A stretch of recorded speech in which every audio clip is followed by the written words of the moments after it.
Across America's western parks, something is lining up, and no one wants to say it out loud. Skilled hikers walk into familiar trails and never come back. No distress calls, no bodies, no clear evidence. Just empty backpacks and search crews chasing nothing. When investigators plotted the disappearances, a chilling shape appeared on the map. Why do so many vanish in the same places? What connects these parks, and what keeps pulling people in? Where the first unresolved cases are recorded. In official records maintained and published by the United States National Park Service, incidents involving missing persons within park boundaries are documented as part of routine search and rescue operations. These records include names, dates, last known locations, and the status of each investigation as it stands at the time of reporting. The National Park Service itself notes that missing person investigations may result from a range of circumstances including accidents, weather exposure, or disorientation, and that some cases become cold cases when no active leads remain. Within Yosemite National Park in California's Sierra Nevada, multiple unresolved missing person cases appear in the official public roster of cold cases maintained by the National Park Service's Investigative Services Branch. Among them is the case of Peter Jackson, a 74-year-old hiker who was reported missing on the 17th of September, 2016. Jackson was believed to have embarked on a day hike from his campsite at White Wolf Campground, but never returned to camp. Search efforts transitioned to limited continuous mode when no evidence of his whereabouts was found, and items such as his day pack were later located in the Ackerson Meadow, Aspen Valley area without clear indication of his path or position after the initial disappearance. Also listed from Yosemite is the unresolved disappearance of Walter H. Reinhard, who went missing on the 30th of September, 2002. Reinhard's vehicle was found parked at the White Wolf trailhead, and he was likely to have started a hike from that point. No definitive evidence confirming his movements or fate has been published in official records. Yosemite's unresolved cases stretch back further. Michael Fissery, age 51, was reported missing on the 21st of June, 2005, while hiking in the Tiltil Valley area northeast of Hetch Hetchy Reservoir. As of the last available public status, park records do not indicate a conclusive resolution to that case. Across the Grand Canyon National Park in Arizona, the National Park Service's cold case documentation also contains multiple unresolved cases. One such case involves Morgan Heimer, a 22-year-old man last seen on the 2nd of June 2015 near the Colorado River at about mile 213. Search efforts entered continuous limited mode but did not locate him or provide definitive information about his departure from contact. Another unresolved case at the Grand Canyon is that of Floyd E. Roberts III, age 52, who was reported missing on the 17th of June 2016 while hiking in remote parts of the canyon's western reaches. Park records describe conditions of extreme heat and terrain challenges during the initial days of search efforts, but no conclusive findings have been publicly disclosed. Jonghyun Won, a 45-year-old man from Los Angeles, was reported missing at the Grand Canyon on the 17th of September 2017. His vehicle, a white Toyota Camry, was found at Morin Point on the South Rim, yet no further trace of his movements has been documented in the official cold case roster. Beyond these documented entries, more recent reports from mid-2025 describe ongoing search operations at the Grand Canyon National Park for 35-year-old Thomas Daniel Gibbs, who was reported missing after his abandoned vehicle was located at the Grand View Point parking lot on the 30th of July, 2025.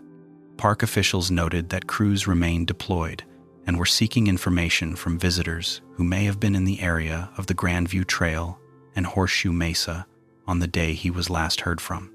In addition to these specific unresolved cases, broader documentation indicates that Yosemite alone has had dozens of missing person reports that are still unresolved.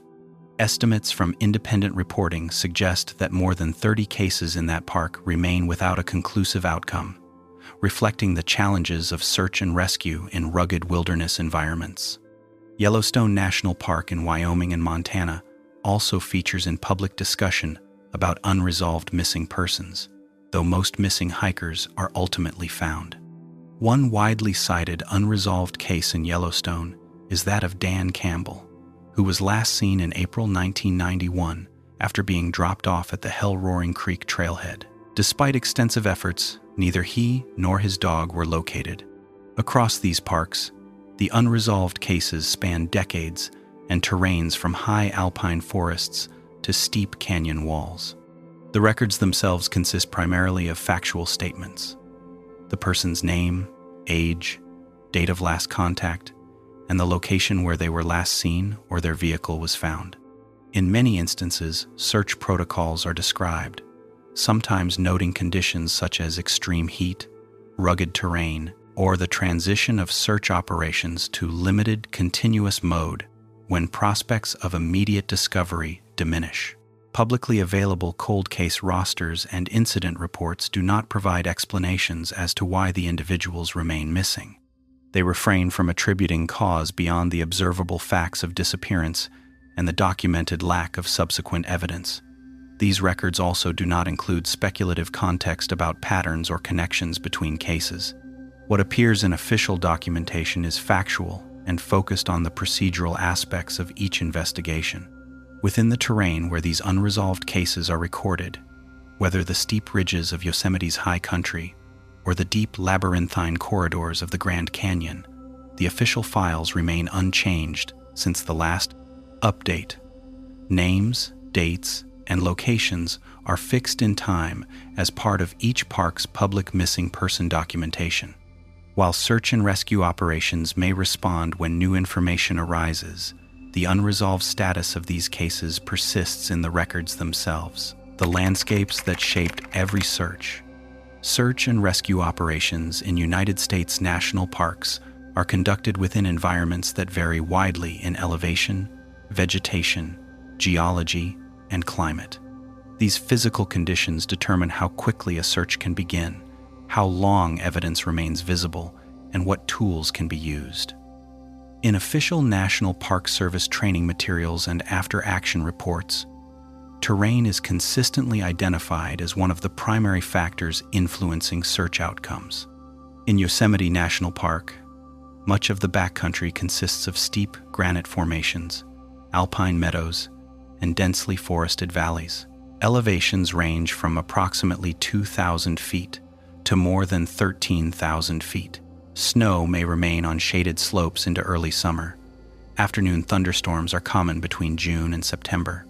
These conditions affect visibility, ground stability, and air support. Helicopters cannot operate safely in certain wind corridors, and ground teams must often move slowly across exposed rock surfaces. Search records from Yosemite indicate that many operations begin at trailheads or campsites where vehicles, permits, or personal belongings are located. From these points, teams establish probable travel routes based on maps, visitor statements, and known hiking patterns. According to NPS incident reports, initial ground searches typically focus on trails, waterways, and steep drop-offs.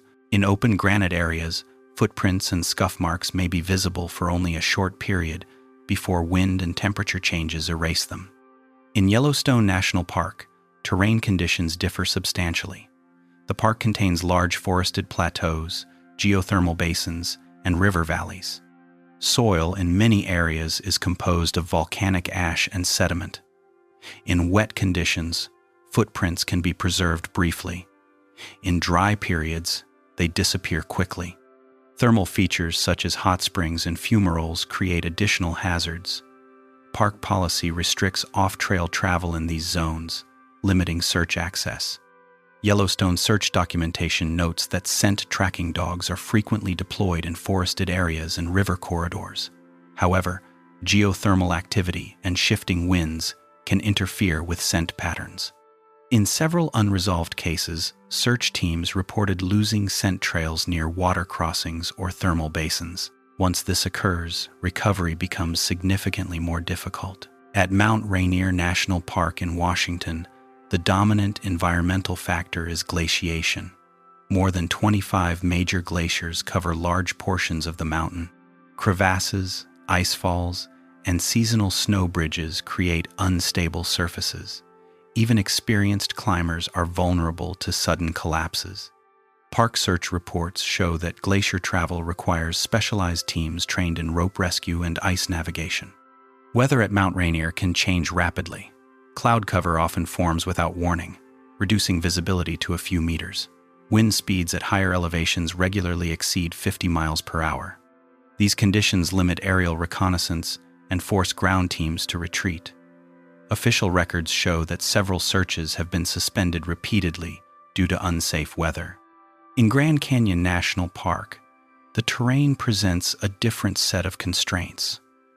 The canyon extends more than 270 miles and reaches depths exceeding 1 mile. Trails descend through multiple geological layers, each with distinct erosion patterns. Summer temperatures in the inner canyon regularly exceed 100 degrees Fahrenheit. Dehydration and heat exhaustion are common medical emergencies. Search and rescue manuals for the Grand Canyon emphasize water availability and vertical exposure as central concerns. Many missing person reports originate from rim viewpoints or trail junctions. From these locations, hundreds of potential routes are possible. Loose rock and narrow ledges increase the risk of falls. If a person leaves established trails, tracking becomes extremely difficult.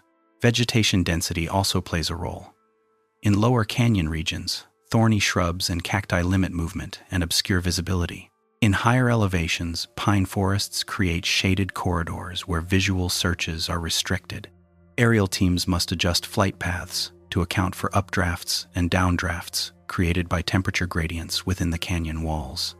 Across all major western parks, water systems influence search patterns. Rivers, creeks, and seasonal streams can transport personal items far from their origin. In Yosemite, the Merced River and its tributaries are frequently searched following disappearances. In Yellowstone, the Yellowstone River and Lamar River receive similar attention. In the Grand Canyon, the Colorado River presents both a search corridor and a barrier. Official NPS reports indicate that water recovery operations require coordination with specialized dive teams and downstream agencies. Turbulence, sediment, and seasonal flooding reduce the likelihood of locating submerged objects. In many unresolved cases, waterways were searched repeatedly without result.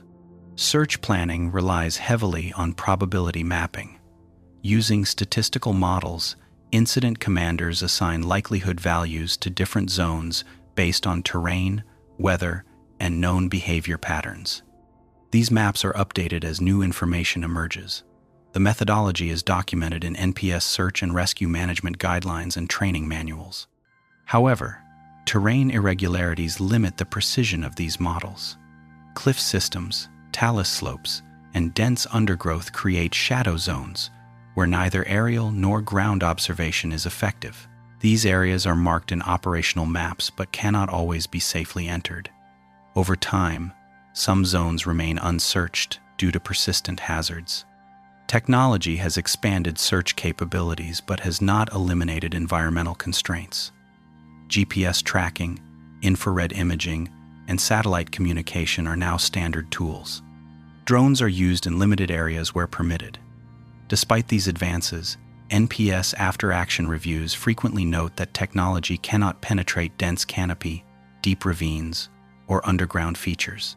Cave systems and lava tubes present additional challenges in some parks, including parts of Yellowstone and Lava Beds National Monument. These environments require specialized teams and equipment. In several documented cases, underground features were searched only after surface efforts yielded no results, sometimes weeks after initial disappearance. Seasonal changes further complicate operations. Snowfall can cover tracks within hours. Spring runoff alters riverbanks and washes away evidence. Autumn leaf fall conceals ground disturbances. Winter access restrictions prevent entry into large areas for months at a time. Search reports regularly document these delays. Coordination between agencies is also shaped by terrain. In steep or remote regions, local sheriff departments, military aviation units, and volunteer rescue organizations may be involved. Communication infrastructure is limited in many park areas. Radio dead zones are mapped, but equipment failures still occur. In official summaries, terrain is consistently cited as the dominant limiting factor in unresolved searches. The physical environment determines how long evidence remains visible, how far teams can safely travel, and whether certain areas can be examined at all. These constraints are documented without interpretation. Case files rarely include narrative descriptions of the landscape beyond operational terminology. Instead, they list slope angles, vegetation types, elevation ranges, and access points. These data points form the basis of search decisions and remain part of permanent records. Across decades of documentation, the same pattern appears. Search teams adapt to each environment using established protocols. They account for weather, geology, and vegetation. They record what can be reached and what cannot. When terrain prevents complete coverage, this limitation is noted. The landscape does not appear in these files as a dramatic backdrop. It is treated as a logistical variable. It shapes movement, restricts vision, and defines risk. Its influence is recorded in maps, reports, and suspension notices. These records remain as technical descriptions of how each search unfolded on the ground, how every disappearance entered the system. When a visitor is reported missing in a United States national park, the response follows a formal structure established by the National Park Service Search and Rescue Program. This framework is outlined in internal policy documents, operational manuals, and interagency agreements that govern how incidents are classified, documented, and managed. The procedures are designed to standardize responses across parks with different sizes, terrains, and staffing levels. The process typically begins when a report is received by park dispatch or visitor services. Reports may come from family members, fellow hikers, campground hosts, concession staff, or outside law enforcement agencies. In some cases, the first indication is an unattended vehicle, an unclaimed campsite, or an overdue backcountry permit. Each report is logged with a timestamp and assigned an incident number. Dispatch personnel collect basic information using standardized forms. These include the individual's name, age, physical description, clothing, equipment, last known location, travel plans, and medical history if available.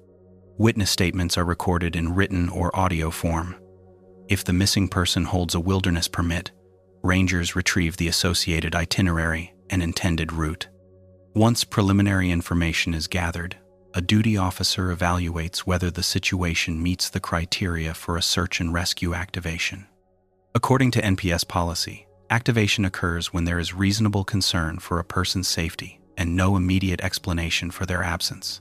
Factors considered include weather conditions, terrain difficulty, time overdue, and experience level of the individual. If activation is approved, an incident command system structure is established. This system is used across federal and state emergency agencies and provides a standardized hierarchy for managing complex operations. An incident commander is appointed, usually a senior ranger or park official with search and rescue training. The commander is responsible for coordinating personnel, equipment, and communications. Under the incident commander, functional sections are created. These commonly include operations, planning, logistics, and finance. Each section is staffed by qualified personnel. Operations manages field teams.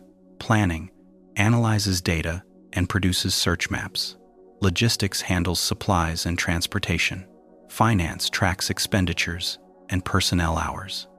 Search operations are organized into operational periods, typically lasting 12 to 24 hours. At the beginning of each period, a briefing is held.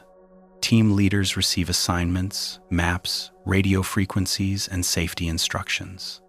At the end of the period, a debriefing documents results, observations, and hazards encountered. Documentation is a central feature of the system. Every action is recorded in incident logs. Team movements, weather changes, equipment usage, and communication exchanges are entered into official forms. These records become part of the permanent case file and are later reviewed for training and administrative purposes. The planning section develops probability maps based on available information.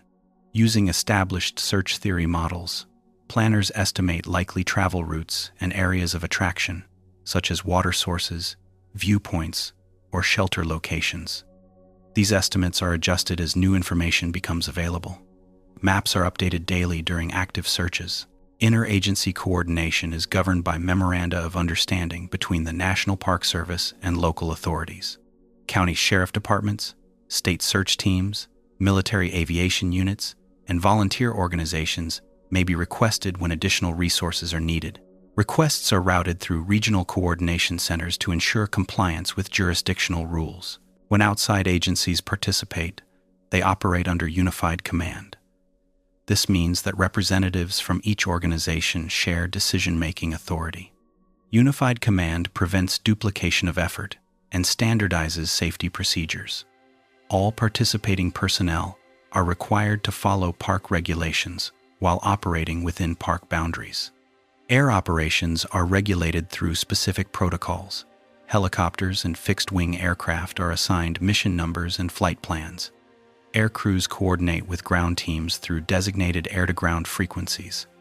Weather minimums and terrain clearance requirements are strictly enforced. Flight operations may be suspended without notice if conditions deteriorate. Medical response is integrated into search planning. Each field team carries first aid equipment and emergency signaling devices. Medical evacuation routes are identified in advance. In remote areas, evacuation may require extended carryouts or coordination with military aircraft capable of high-altitude operations. Communication systems are a recurring focus of operational planning. Parks maintain radio repeaters, satellite phones, and emergency beacons to compensate for limited cellular coverage. Dead zones are mapped and shared with teams. Despite these measures, communication failures are documented in after-action reports as a persistent challenge. Family liaison procedures are also part of the response system. A designated officer is assigned to communicate with relatives. This officer provides regular updates and records all interactions. Information released to the public is coordinated through park public affairs offices to prevent conflicting reports. As searches progress, command staff evaluate whether to continue full-scale operations. According to NPS guidelines, this decision is based on probability of survival, coverage achieved, environmental risks, and resource availability. When active searching no longer yields new information, operations may transition to limited continuous mode. Limited continuous mode involves periodic patrols, public notices, and monitoring of tips without sustained field deployment. This status is reviewed periodically, but may remain in place for years. The transition is documented in incident summaries and approved by regional administrators. Evidence handling follows law enforcement protocols when criminal activity cannot be ruled out. Personal items, vehicles, and electronic devices are cataloged and secured. Investigative services branch agents may be assigned if circumstances warrant. In most cases, however, missing person investigations remain under park jurisdiction. Training underpins all aspects of the system. Rangers assigned to search and rescue roles complete courses in wilderness navigation, technical rescue, incident command, and survival medicine. Annual refresher training is mandatory in many parks. Performance evaluations include participation in emergency operations. After-action reviews are conducted following major searches. These reviews analyze response time, coordination effectiveness, equipment performance, and safety incidents. Findings are circulated internally and used to revise protocols. Some recommendations become part of national policy updates. Federal budget allocations influence procedural capacity. Funding determines staffing levels, aircraft availability, and equipment upgrades. Internal reports note that resource constraints affect response speed in some regions, particularly during peak visitor seasons when multiple incidents occur simultaneously. Record retention policies ensure that case files are preserved.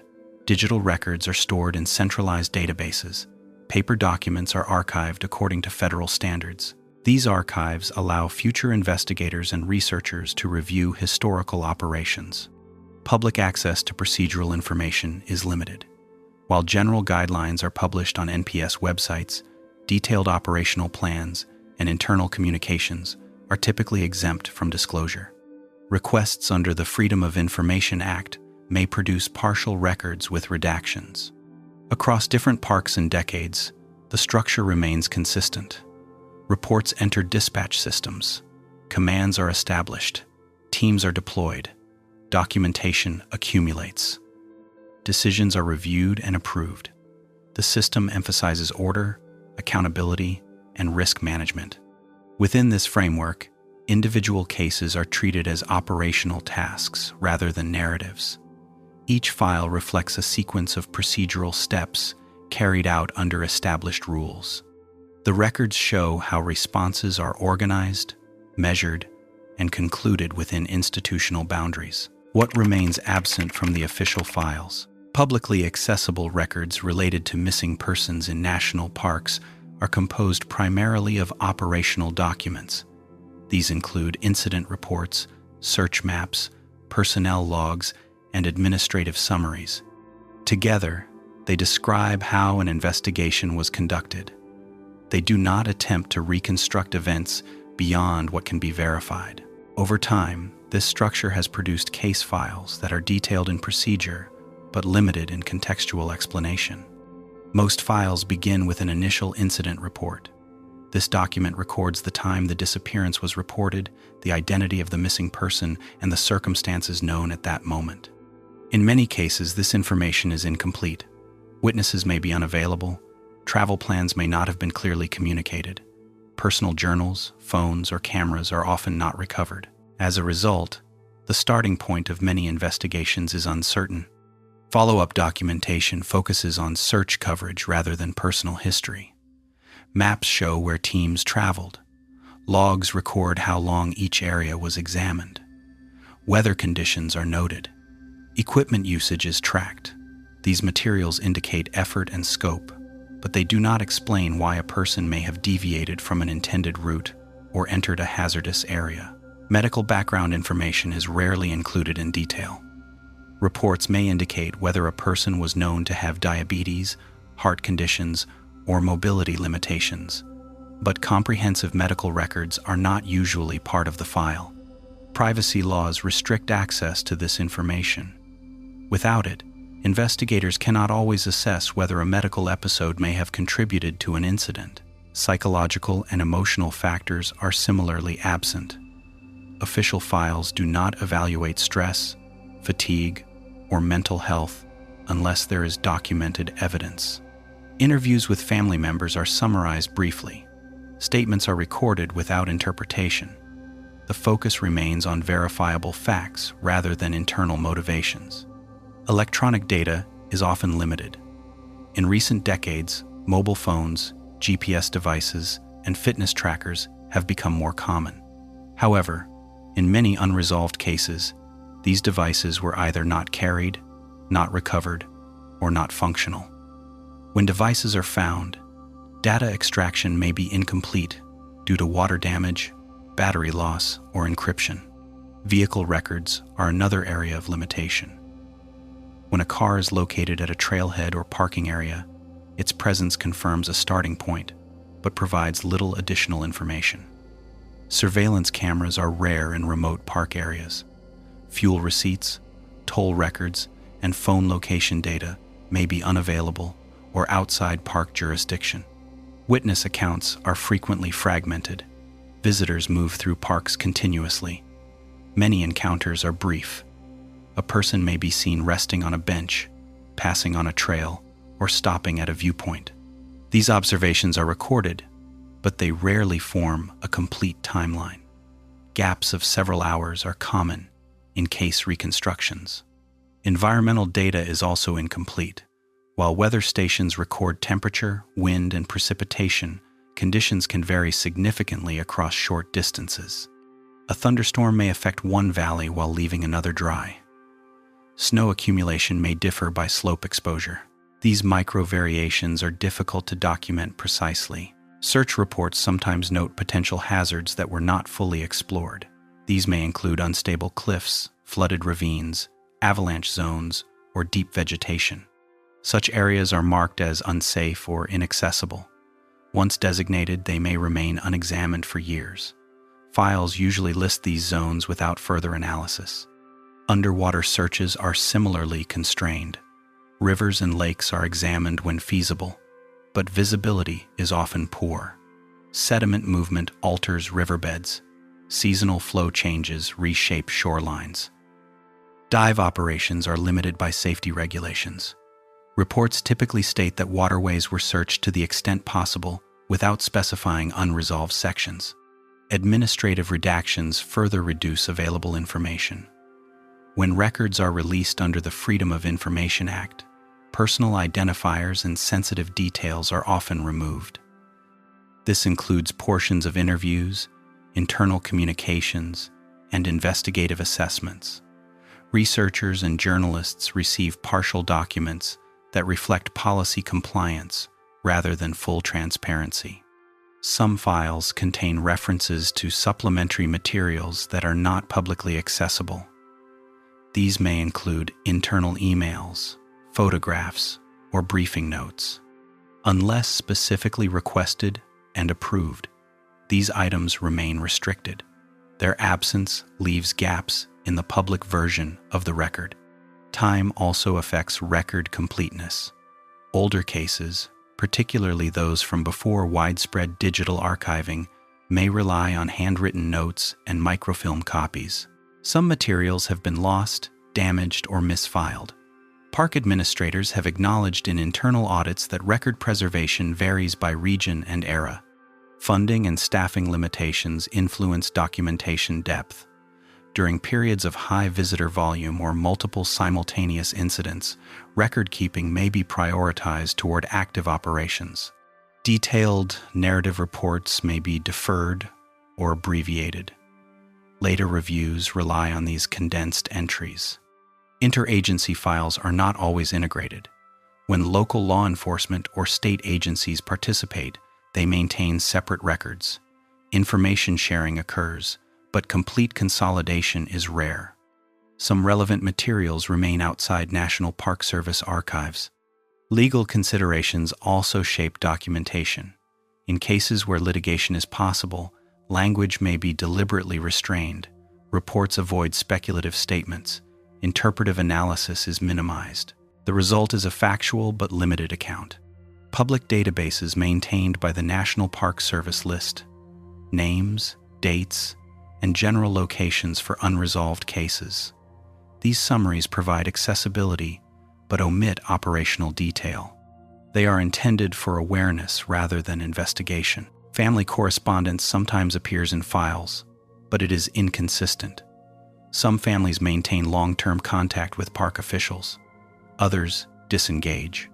Requests for reinvestigation may be documented without resulting action. Emotional content is usually excluded from formal records. Over time, unresolved files become administratively dormant. Updates occur only when new information is received. Many remain unchanged for decades. Annual reviews may confirm their status without adding new material. The structure of these records reflects institutional priorities. They are designed to document response, compliance, and safety.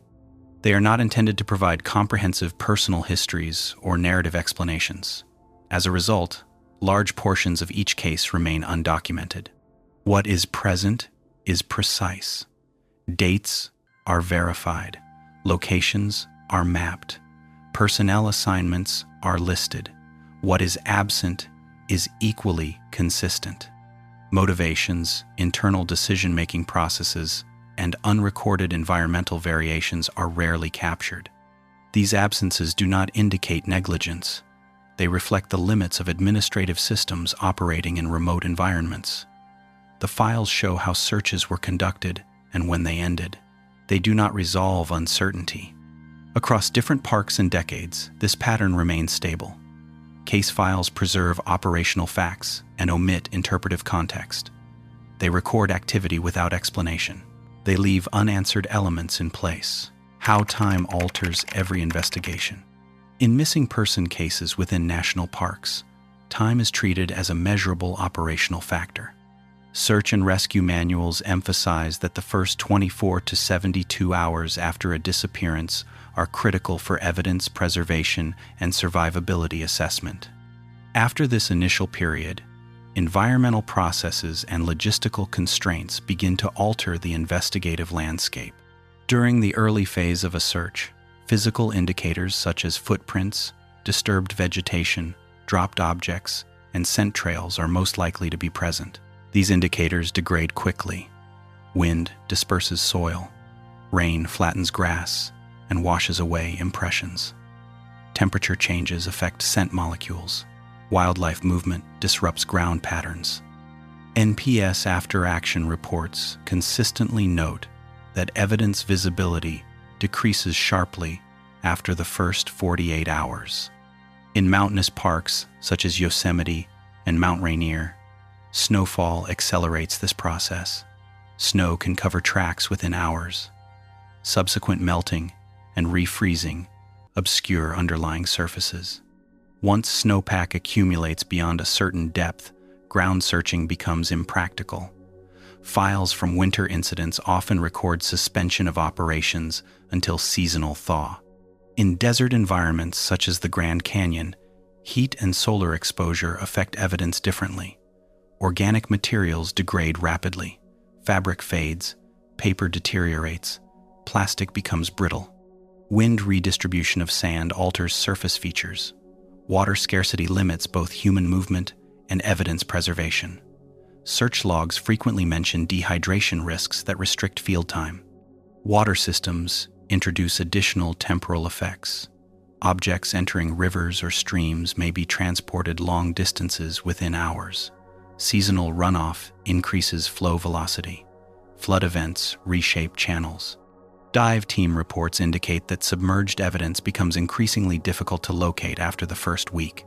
Sediment deposition and debris accumulation conceal objects. As time passes, operational priorities shift. During active searches, resources are concentrated on rapid coverage. Personnel numbers are high. Aircraft hours are allocated. Volunteers are mobilized. After the initial phase, these resources decline. Budget constraints and competing emergencies require reallocation. The transition to limited continuous mode marks a formal change in time management. Under this status, intensive searching stops. Periodic patrols continue. Information is monitored. Public notices remain active. This phase may last indefinitely. Many unresolved cases have remained in limited mode for more than 20 years. Administrative records show that most active searches last between 3 days and 3 weeks. Duration depends on terrain, weather, and probability assessments. Once planners determine that additional coverage is unlikely to yield results, command staff recommend suspension. These recommendations are reviewed and approved by regional administrators. Seasonal cycles further influence investigations. In alpine parks, summer is the primary search window. High elevation zones may be inaccessible from October through May.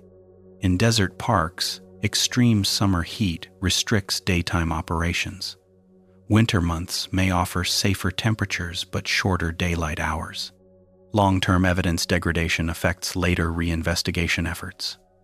Items recovered years after a disappearance often lack forensic value. Exposure to moisture, sunlight, and biological activity damages DNA and fiber structures. Laboratory reports in older cases frequently state that samples are unsuitable for analysis. Technological changes also interact with time.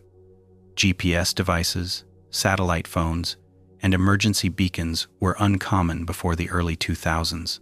Older cases lack digital location data. Even when devices existed, storage formats may become obsolete. Data recovery from outdated equipment is often unsuccessful. Institutional memory diminishes over time. Rangers and investigators retire or transfer. Personnel who participated in original searches may no longer be available for consultation. Knowledge stored informally through experience is lost. New staff rely on written records, which may be incomplete. Case files are periodically reviewed, but these reviews are usually administrative. They verify status and compliance with retention policies. Substantive reinvestigation requires new evidence. Without it, files remain unchanged. Internal audits show that only a small percentage of dormant cases are reopened. Public attention follows similar patterns. Media coverage is highest during active searches. As time passes, reporting decreases. Anniversaries may prompt renewed interest, but sustained coverage is rare. Families sometimes initiate independent searches years later, but these efforts face the same environmental constraints. Legal frameworks also impose time-related limits. Statutes of limitation affect certain investigative actions. Funding cycles influence resource availability. Grant-supported projects may operate for fixed periods. After expiration, specialized teams may be disbanded. In some cases, delayed discovery occurs. Human remains or personal effects are occasionally found years after a disappearance. These discoveries are often made by hikers, hunters, or maintenance crews. Reports indicate that such finds typically occur in areas previously considered low probability or inaccessible. When remains are located after long periods, identification may require forensic anthropology and dental records. These processes take time and may be inconclusive. Environmental exposure complicates analysis. Some cases remain unidentified despite recovery. Time also affects mapping accuracy. Trails are rerouted. Vegetation patterns change. Landslides alter topography. Fire events reshape large areas.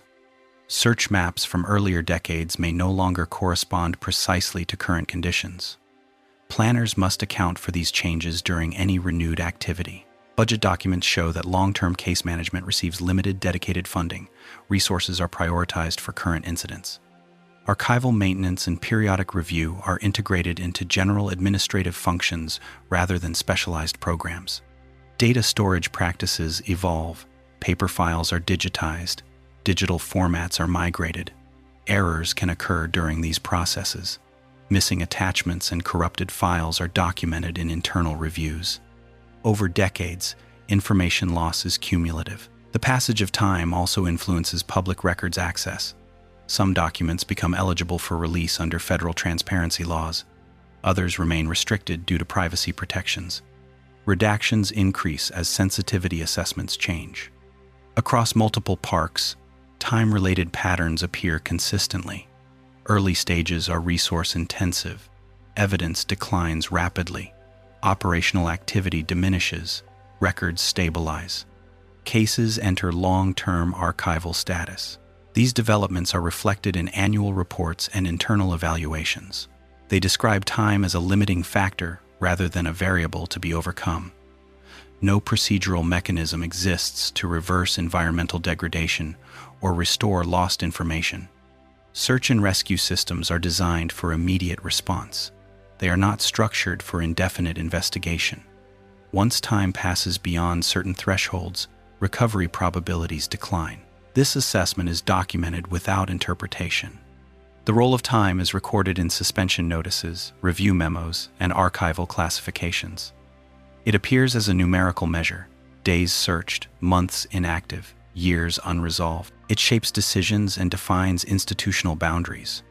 Within official records, time is neither framed as failure nor success. It is treated as a condition that alters operational capacity. The files reflect how investigations adapt as hours become years and years become decades. Those who pursued answers beyond official operations. When National Park Service search efforts transition to limited continuous mode, formal field operations largely cease. At that point, responsibility for continued inquiry often shifts outside institutional structures. Families, volunteers, nonprofit organizations, and independent researchers become the primary sources of ongoing activity. Their involvement is documented in correspondence files, public records, and media reports associated with unresolved cases. Family members are usually the first to continue searching. After active operations end, many relatives return to park areas independently. Some organize small search parties. Others revisit trailheads, campgrounds, and visitor centers to gather additional information. These activities are typically informal and conducted without official authorization. Park administrators often advise families about safety and access restrictions, but do not supervise these efforts. Records show that families frequently submit written requests for renewed searches. These letters are addressed to park superintendents, regional directors, or the investigative services branch. Responses are standardized. They summarize prior operations and state that additional action requires new evidence. Copies of these exchanges are preserved in administrative files. In several documented cases, relatives have hired private investigators. These investigators review available records, interview witnesses, and conduct independent site visits. Their reports are sometimes shared with park authorities. However, NPS policy does not require formal evaluation of privately commissioned findings unless they contain verifiable new information. Volunteer search organizations also play a role. Groups such as the National Association for Search and Rescue, local mountain rescue teams, and community-based volunteer units sometimes continue efforts after official suspension. These groups operate under their own governance structures and funding sources. Participation varies depending on regional availability and case visibility. Some volunteer teams specialize in grid searching, aerial photography, or technical rope access. Their operations are documented through internal reports and social media updates. When working within park boundaries, they must obtain permits and coordinate with park officials. Unauthorized activity may result in enforcement action. Nonprofit organizations focused on missing persons have become increasingly involved since the early 2000s. Groups such as the National Missing and Unidentified Persons System, the DOE Network, and regional advocacy organizations maintain databases and distribute case information. These platforms compile official records, family statements, and public tips. NamUs, administered by the U.S. Department of Justice, serves as a central repository for missing person and unidentified remains cases. Park-related disappearances are often entered into this system. Data fields include physical descriptions, dental records, DNA availability, and last known location. Families and law enforcement agencies can submit updates. The DOE Network and similar organizations rely on volunteer researchers. These individuals analyze case materials, compare records, and assist with public outreach. Their work is conducted independently of park authorities. While not part of official investigations, their databases are used by journalists and private researchers. Independent researchers represent another category of involvement.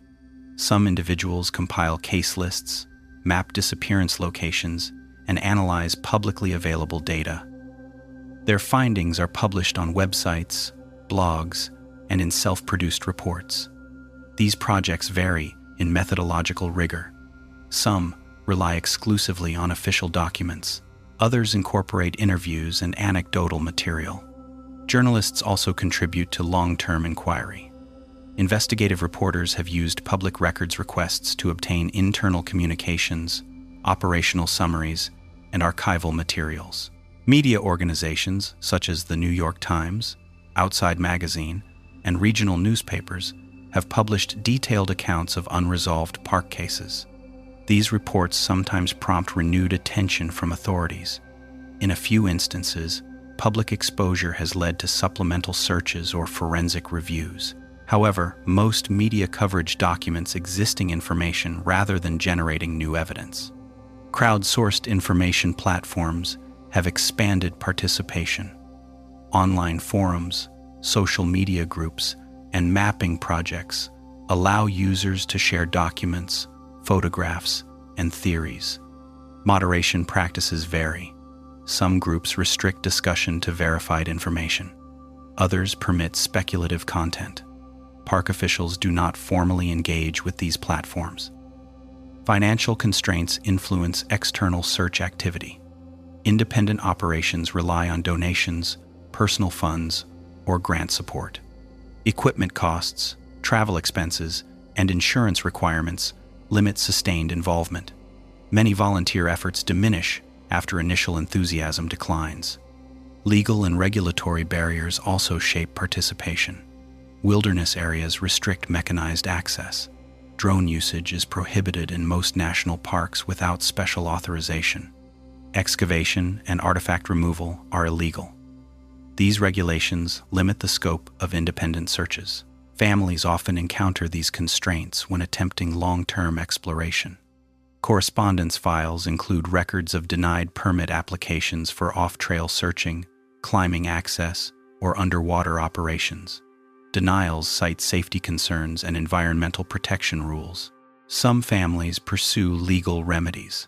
Lawsuits seeking access to records or challenging search termination decisions appear periodically in federal court records. Outcomes vary. Courts generally defer to agency discretion unless procedural violations are demonstrated. Public memorials and information campaigns are another form of continued involvement. Trailhead posters, online memorial pages, and anniversary events keep cases visible. Park regulations restrict permanent signage, but temporary notices are sometimes permitted. Academic researchers occasionally examine unresolved cases as part of broader studies on wilderness safety and search methodology. Their work focuses on statistical patterns, response efficiency, and environmental factors. Individual case narratives are usually anonymized. Advocacy organizations also lobby for policy changes. Proposals have included expanded funding, centralized databases, and standardized reporting formats. Congressional hearings and oversight reports reference missing person cases periodically. Implementation of reforms varies. Communication between external participants and park authorities is formalized through designated liaison officers. Emails and letters document information exchange. Submissions are evaluated for relevance. Verified leads may be forwarded to investigators. Unsubstantiated claims are archived without action. In some cases, cooperation persists for decades. Families maintain regular contact with park staff. Annual updates are exchanged. New technologies are discussed. DNA submissions are coordinated. These interactions are recorded in long-term case management files. Other cases see declining engagement. Relatives move, age, or disengage. Volunteer groups shift focus. Media interest fades. Administrative records reflect reduced correspondence frequency. Files remain technically active, but operationally dormant. Recovered remains sometimes result from external discovery. Hunters, hikers, maintenance crews, and private landowners occasionally report finds. These discoveries are processed through law enforcement channels. External search efforts are rarely the direct cause, but awareness campaigns may contribute indirectly. The involvement of non-institutional participants introduces variability into long-term investigations. Their methods, resources, and priorities differ. Some efforts are systematic, others are intermittent. All operate outside formal command structures. Official records acknowledge these activities, but do not integrate them into standard procedures. Supplemental reports may be attached to case files. Recommendations are evaluated individually. No centralized mechanism exists to coordinate external participation. Across parks and decades, this pattern is consistent. When institutional searching ends, responsibility diffuses. Families, volunteers, researchers, and advocates continue in parallel. Their work is documented, but not directed by park authorities. These parallel efforts expand the informational environment surrounding unresolved cases. They preserve public awareness. They generate additional documentation. They sometimes produce new evidence. More often, they reinforce existing records. Within administrative archives, these materials appear as appendices, correspondence folders, and supplemental submissions. They reflect sustained human involvement after formal operations conclude. They demonstrate how unresolved cases extend beyond institutional timelines. Official systems close phases. External participants maintain continuity. Their activities become part of the historical record, even when outcomes remain unchanged. How cases are closed without resolution. Within the National Park Service, unresolved missing person cases eventually enter a phase defined primarily by administrative classification. When active searches and limited continuous efforts have concluded, files are transferred into long-term records management systems.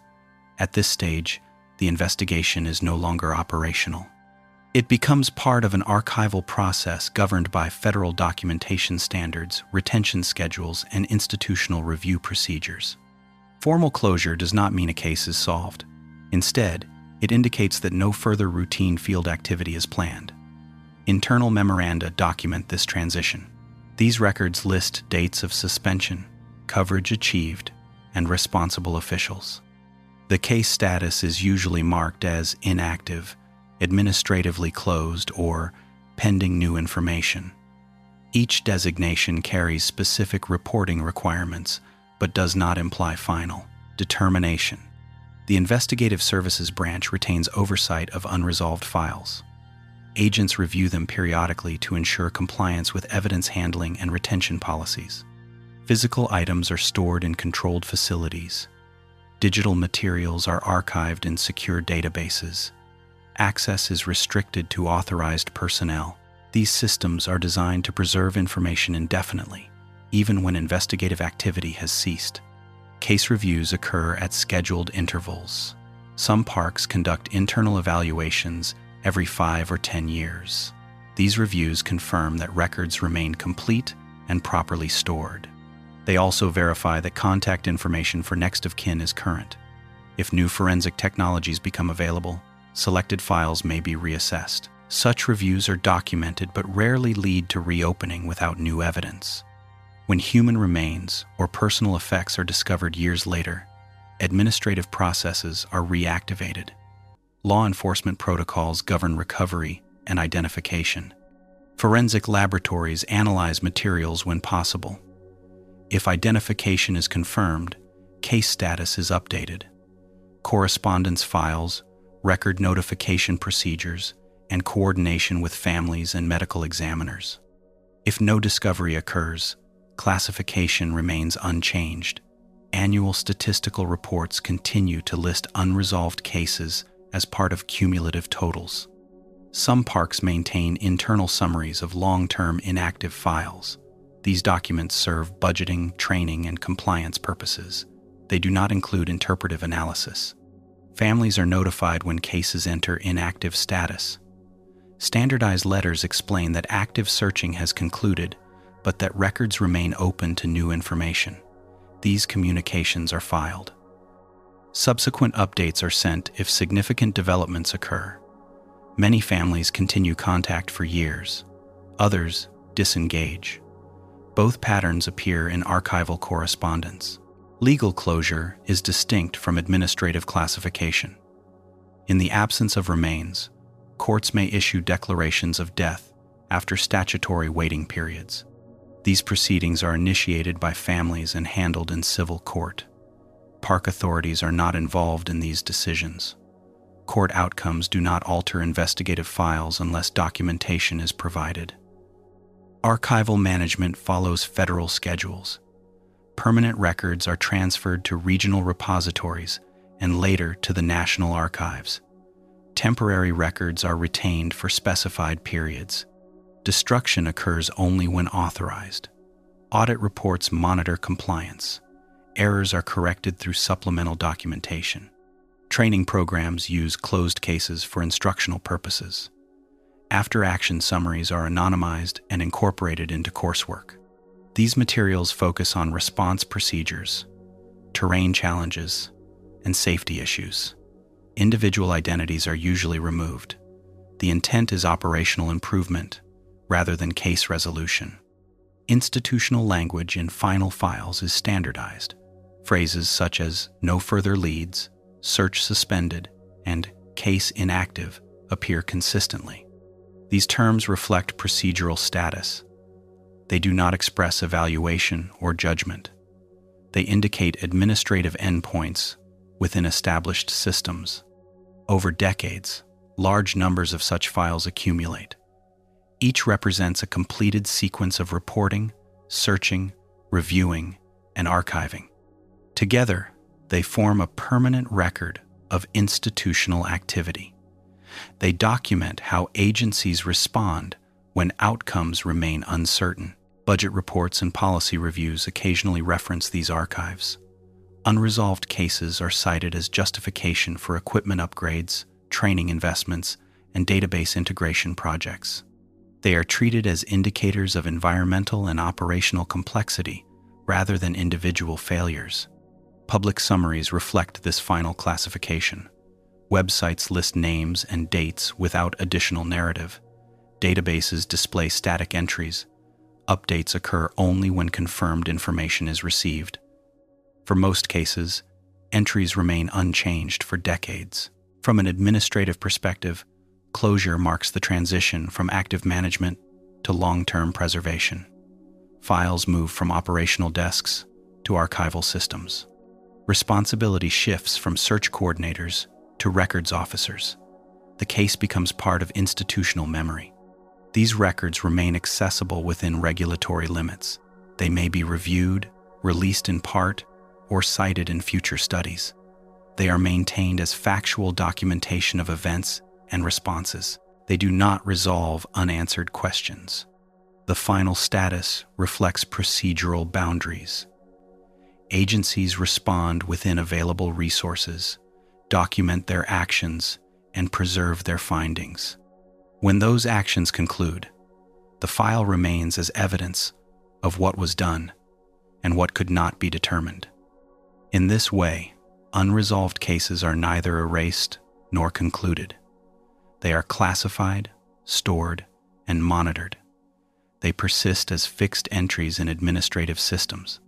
Their presence reflects the limits of investigation in complex environments and the long-term structures created to manage uncertainty. If this video made you think differently about places you thought were safe, take a moment to reflect on what we've seen here. Many of these questions are still unanswered, and new cases continue to appear. For more real, in-depth video like this, like the video, subscribe to the channel, and turn on notifications. Share this with someone who loves hiking. Thanks for watching.